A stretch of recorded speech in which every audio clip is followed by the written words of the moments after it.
托梦第3章逃跑。昨晚齐医生差点没晕过去，他知道这意味着什么。像这样的病人在夜里逃跑出去，如果遇到什么意外，后果不堪设想。昨天夜里浑身疼得厉害，吃了药也没法睡，一睡着就做梦，结果还是疼醒了。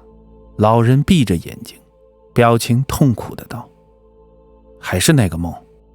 齐医生眉头皱得更紧，一面说一面掏出手机联系防疫中心。老人点点头，却又摇了摇头。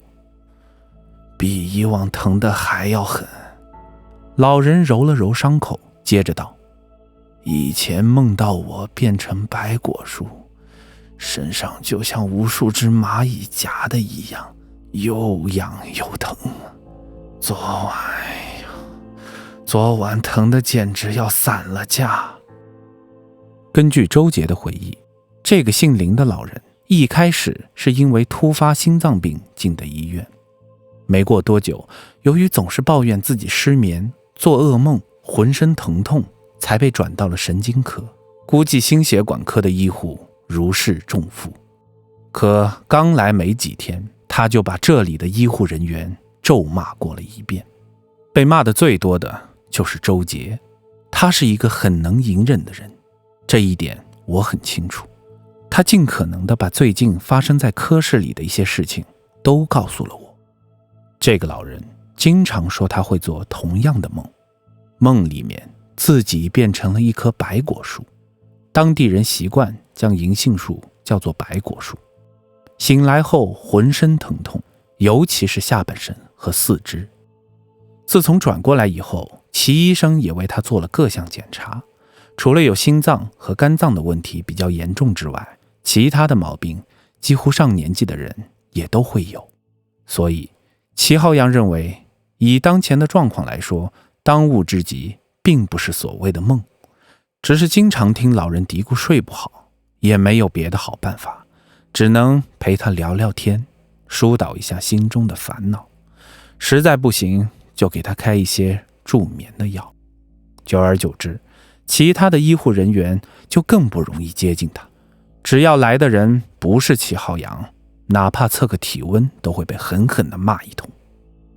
他几乎逢人便说自己做梦的事情，又是睡不好，又是这里痛那里痛的，无非就是想让我们给他药吃。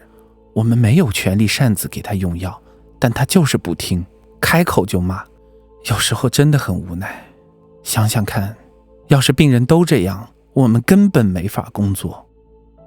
周杰说到这里，表情有些委屈，我向他肯定地点了点头。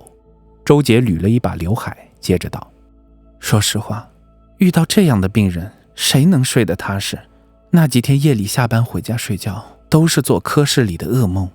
他倒好，吃完药就睡，呼噜声震得窗户都响。那后来不是送走了吗？我问道。对，周杰答。是的，后来被防疫中心的人接走了，其实就是在我们楼下负2层的隔离病区。哦，我昨天去的那个？我问道。你昨天去了？周杰表情惊讶的道。你是怎么？我知道他什么意思。之前帮浩洋拿外科眼镜的时候，他告诉过我员工密码。我如是说。哦，周杰点了点头，接着道：当天就给他注射了疫苗。据齐浩洋说，这个老头的情况特别奇怪。什么意思？是狂犬病吗？我忙问。我不知道该怎么跟你说。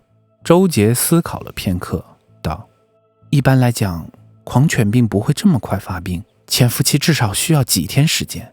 如果那老头说的是真话，被猫抓伤还不到24小时，是不会出现那样的症状的。那问他了吗？确定是被那只猫抓伤的吗？我问。迟了。周杰摇头道，没多久就进入麻痹期了。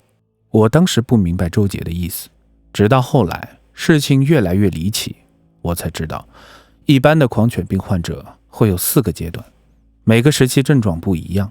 例如潜伏期，时间可能较长且无症状，随着病毒的上行扩散到脑部，症状会越来越严重。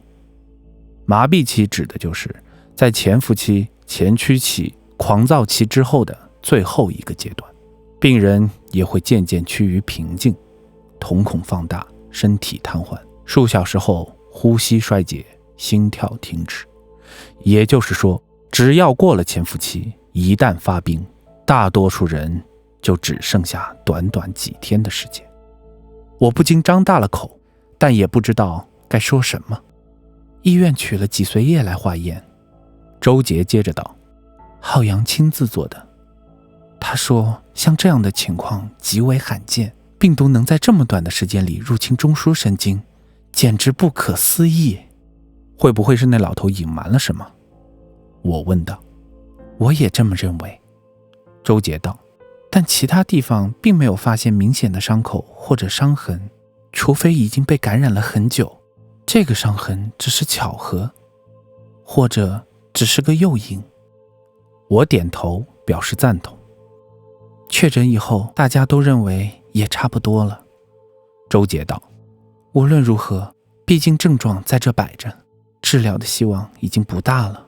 我一听，立时望着周杰道，那后来呢？我觉得下面才是重点。一系列报告做完，齐医生也和防疫中心的人做好了交接。当时已经很晚了，考虑到患者比较特殊，就决定晚上先暂留在隔离病房里。周杰道，那他死了吗？我急不可耐地问道。只见周杰身子一颤，道，没，那个时候还没有死。我倒抽了一股凉气，感觉不妙。周杰目光涣散的道，当时医疗站里只有1个人值班，医生都在忙别的事情。然后呢？我紧张到快要窒息。谁都不会想到，就在快要到下半夜的时候，周杰呼吸有些急促的道，大概3点钟左右，他跑了。什么？我大声地问。那老头竟然跑了？